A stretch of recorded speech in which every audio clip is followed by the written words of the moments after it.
Why butt cracks sometimes feel wet or slimy. Strings where they shouldn't be, the science behind why boobs float, and unconventional pathways to better sleep. What? Today we're back at it, breaking down and answering all of your most intriguing Discord medical questions. Fair warning, this may get a little in-depth and detailed. All right, let's dive right in. Hey doc, is it true that you should starve yourself if you have the flu, but eat a lot if you have a cold? Make sure you stay hydrated, drink as much fluids as you can without feeling nauseous and vomiting. Eat food as best you can, sometimes just broths, soups, banana, rice, apples, toast.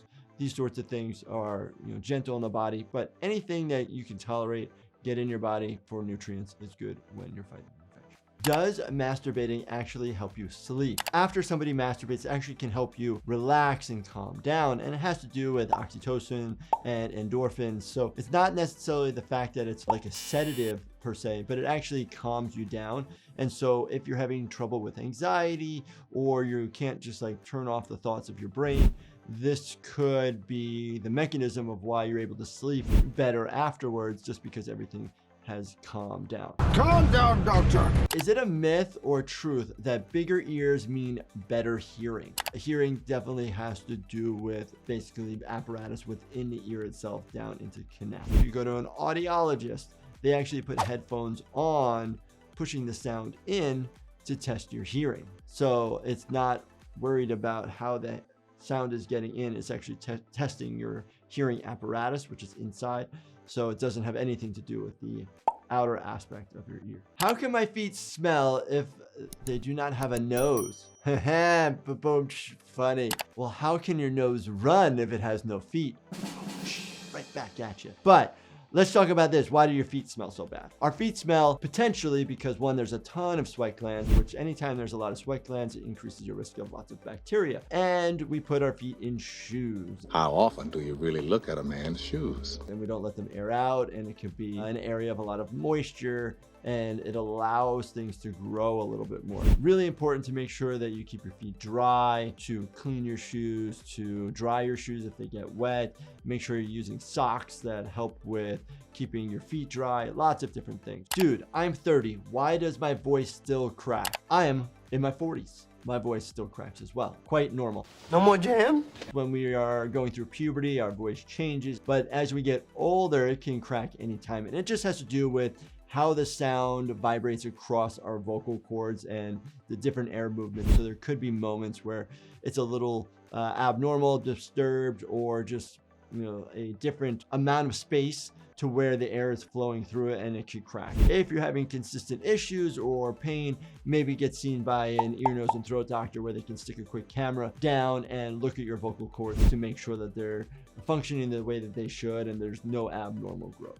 Why butt cracks sometimes feel wet or slimy. It is an area where tissue is sitting right next to each other, and if, say, you don't dry it really well or you do sweat a lot, it can actually just sit there and not evaporate well. Sometimes if you don't clean yourself well enough after going to the bathroom or a shower, there can be residual left over. Sometimes if you have an abscess or an infection of the skin, you can have some purulent discharge that can occur, and that can cause some wetness. What you can do is do your best to dry yourself as much as possible. But again, if this becomes an issue, you have to get it checked out.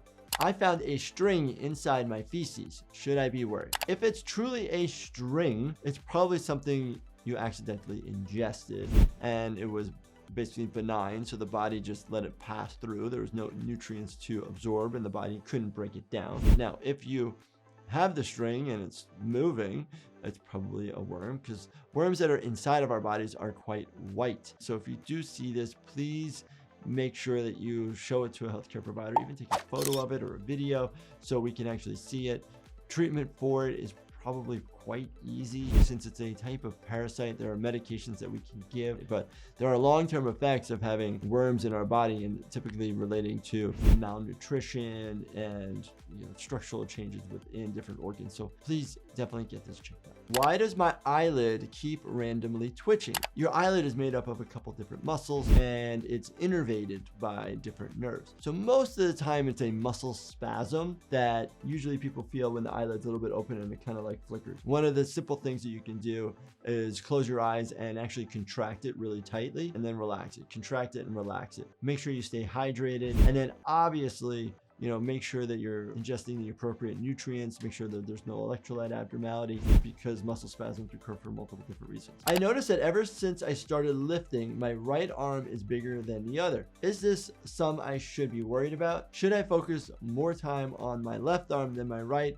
until they are the same? Majority of people are dominant on one side or the other, and typically the dominant side is a little bit stronger and a little bit bigger. Could you focus a little bit more energy on the opposite side? Sure, but I wouldn't solely focus on just developing that other side, because then you will start losing muscular strength on the other. Just focus on the contractions and make sure that you're contracting hard on the less dominant side, the weaker side, and over time it'll build muscle. It takes a long time to build muscle, so you just want to continue to increase your strength. Now, if it is a significant difference, you might need to see a neurologist, you might need to see a specialist relating to strength, and they may need to do biopsies of the muscle on that side to make sure that they are appropriate and can grow. Why can't you just squeeze the balls to make the cum come out?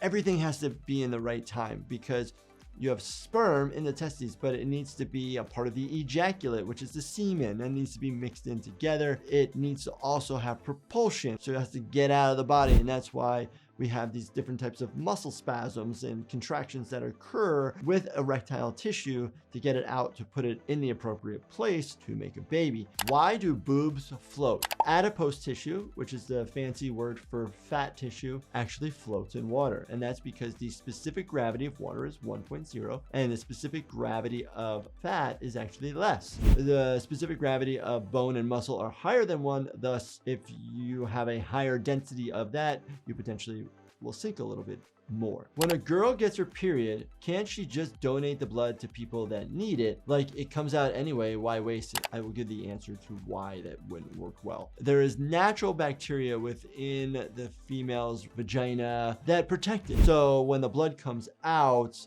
you're getting some of that bacteria, which you don't want in blood.